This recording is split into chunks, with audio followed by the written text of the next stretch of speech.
Halo, Assalamualaikum warahmatullahi wabarakatuh. Perkenalkan, namaku Aldina Putri. Aku di sini akan mencoba menjelaskan tentang jawaban dari peran anak perencana dengan perencanaan pertanian industrial. Pada sub pembahasan terdapat 4 poin. Yang pertama, mengenai aspek yang relevan antara perencanaan wilayah dengan perencanaan pertanian industrial. Kedua, metode perencanaan yang digunakan dalam perencanaan wilayah. Ketiga, ilustrasi konsep perencanaan pertanian industrial dengan memperhatikan peran lingkungan, iklim, dan peran masyarakat. Yang keempat, ketertarikan dokumen tata ruang dengan pertanian industrial. Oke, selanjutnya sebelum itu di sini akan menjelaskan definisi dari perencanaan menurut para ahli. Perencanaan adalah proses yang mengarahkan kegiatan manusia dalam pemanfaatan sumber daya yang mengacu pada masa yang akan datang. Yang kedua, perencanaan adalah suatu proses yang nantinya akan menentukan apa hal yang ingin dicapai dan tahapan-tahapan apa yang perlu dibutuhkan untuk mencapainya. Sehingga nantinya hampir selalu terdapat dua unsur penting, yaitu mengenai unsur hal yang ingin dicapai dan unsur cara untuk mencapainya. Aspek yang harus diperhatikan dalam sebuah perencanaan wilayah itu memang mencakup semua disiplin ilmu dan menyeluruh pada aspek kehidupan manusia.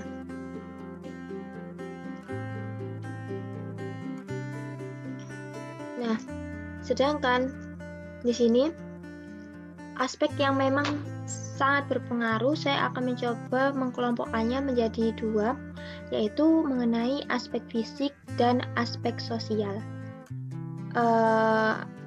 Aspek fisik atau bisa dinamakan dengan geografi fisik adalah bagian ilmu geografi yang mempelajari semua kondisi fisik pada peristiwa atau fenomena yang terjadi di muka bumi.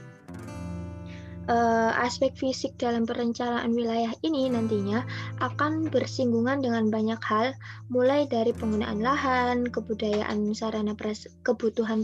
sarana prasarana, kondisi lingkungan, dan iklim. Sedangkan untuk pengertian dari aspek sosial adalah ruang lingkup ilmu geografi yang mempelajari segala aktivitas kehidupan manusia lengkap dengan interaksi yang dilakukan dengan lingkungan itu sendiri.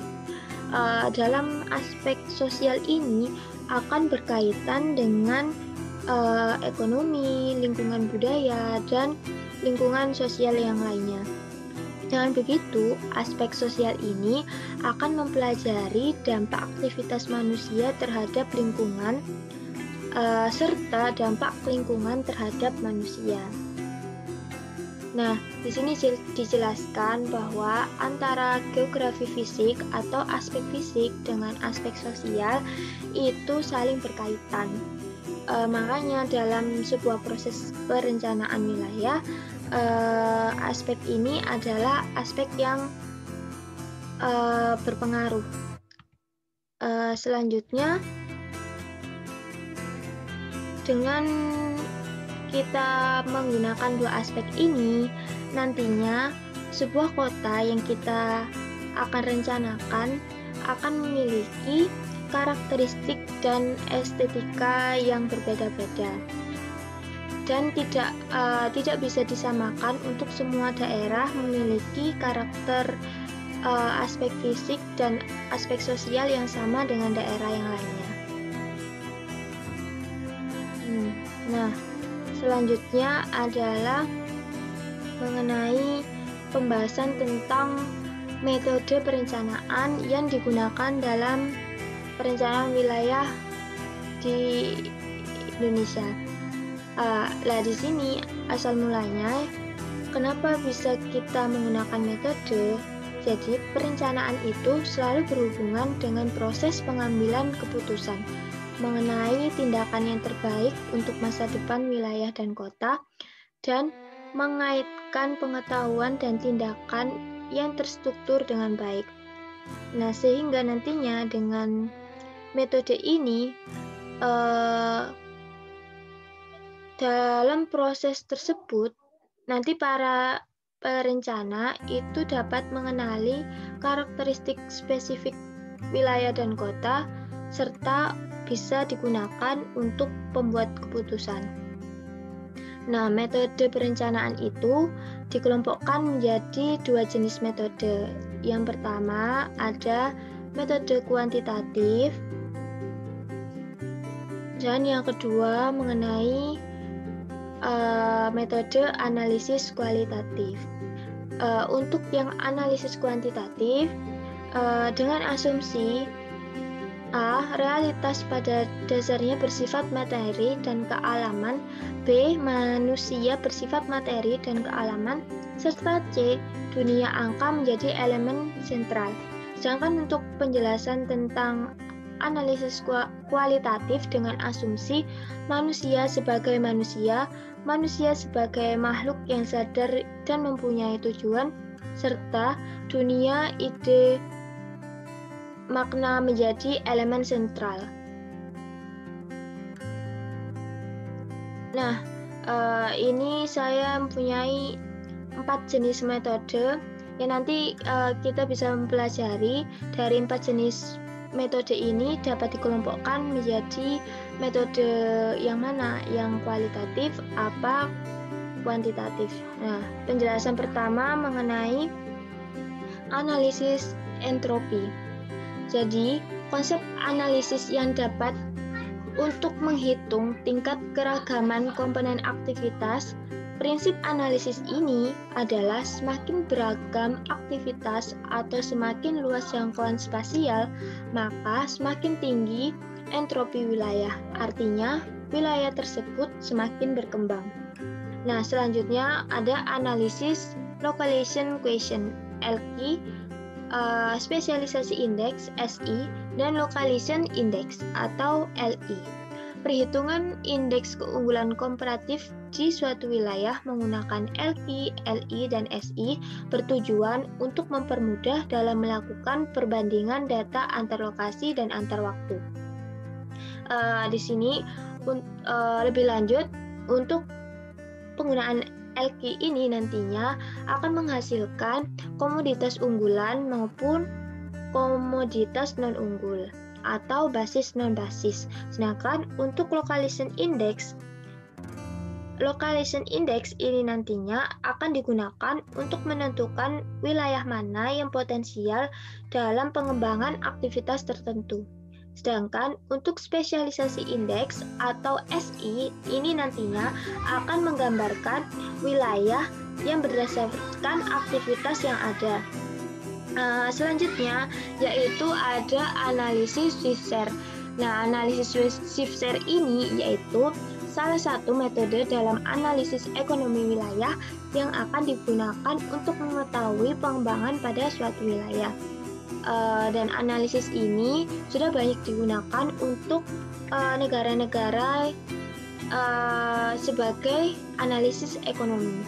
Data yang digunakan adalah data PDRB kabupaten dan PDRB provinsi. Nah, selanjutnya itu ada analisis gravitasi. Analisis gravitasi ini adalah analisis yang digunakan untuk menghitung tingkat interaksi antar wilayah. Jadi, semakin tinggi nilai gravitasinya, maka semakin tinggi pula hubungan antara dua daerah tersebut.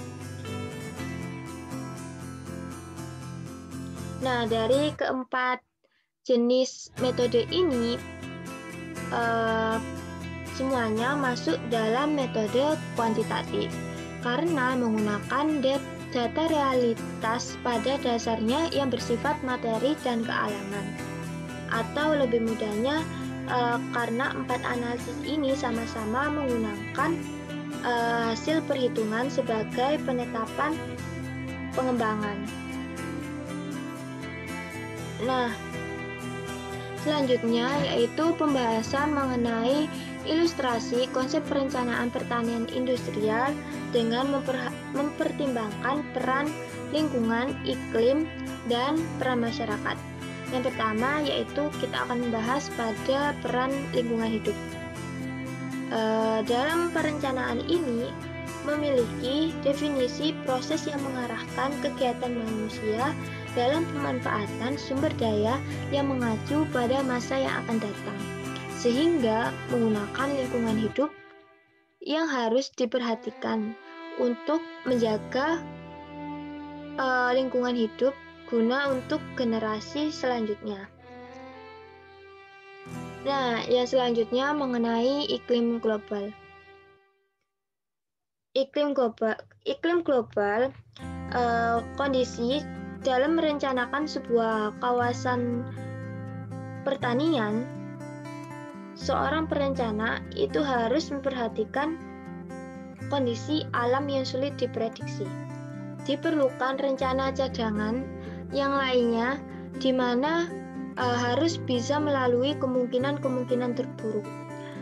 Antisipasi climate change bisa dilakukan dengan penambahan vegetasi, pengurangan gas efek rumah kaca, atau dengan pembuatan kebijakan yang tegas dari pemerintah. Dan yang terakhir yaitu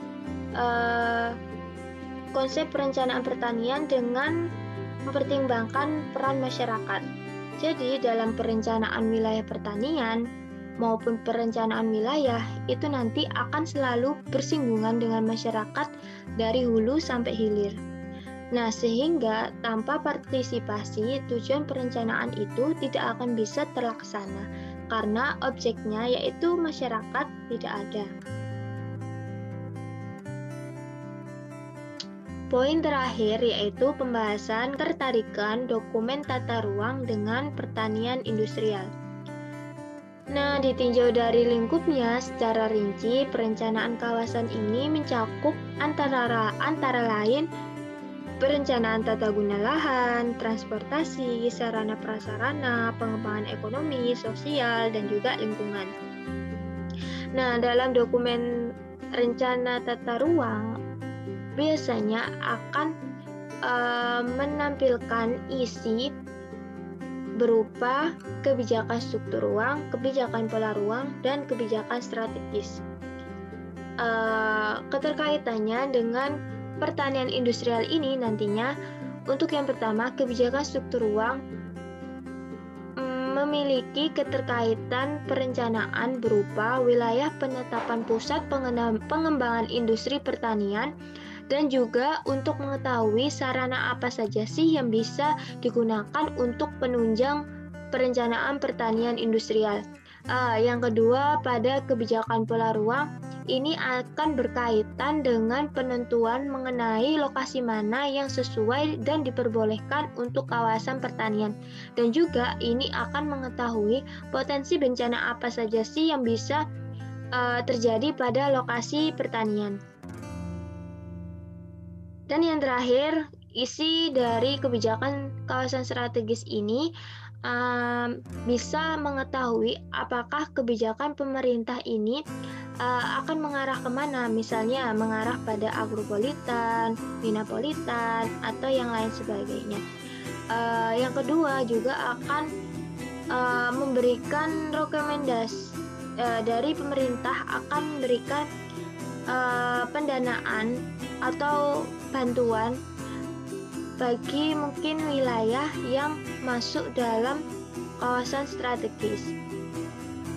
Nah, seperti itu pembahasan yang bisa saya sampaikan. Terima kasih telah menonton video ini. Saya mohon maaf apabila ada salah kata. Wassalamualaikum warahmatullahi wabarakatuh.